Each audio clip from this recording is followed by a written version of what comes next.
যে বিদেশ থেকে পাইলট এসেছে, কিছু পাইলট জানেন, মানে ওপরে চালাতে পারে না, নিচে চালাচ্ছে কুত্তার মতো।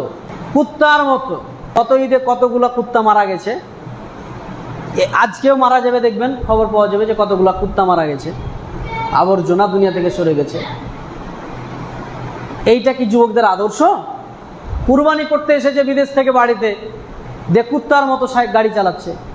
পুলিশকে কেন বলতে হবে যে আপনারা আপনার জাতিকে সজাগ করেন?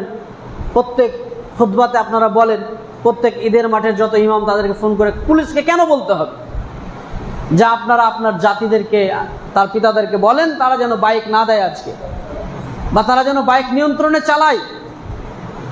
আরে আদর্শ আমাদের কাছ থেকে শিখবে, অথচ তারা আমাদেরকে আজকে আদর্শ শেখাচ্ছে। এটা লজ্জার নয়? আল্লাহ মাফ করুন। যদি এইভাবে গাড়ি চালাতে গিয়ে যদি মারা যায়, এর জান্নাত হবে কিনা আল্লাহ ভালো জানেন। অতএব বাইক এইভাবে চালাবেন না। আপনার কাছে নবী মুহাম্মদ রাসূলুল্লাহ সাল্লাল্লাহু আলাইহি ওয়াসাল্লামের আদর্শ আছে, আপনাকে দেখে শিখবে।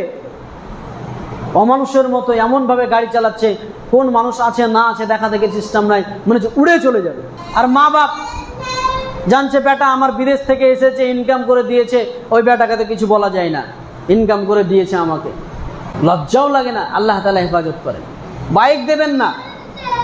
আর আমি বলবো যুবকদেরকে, তোমার রক্ত এখন গরম থাকবে, হ্যাঁ, অতএব এইভাবে তুমি চালাও না, রক্ত ঠান্ডা হবে একদিন।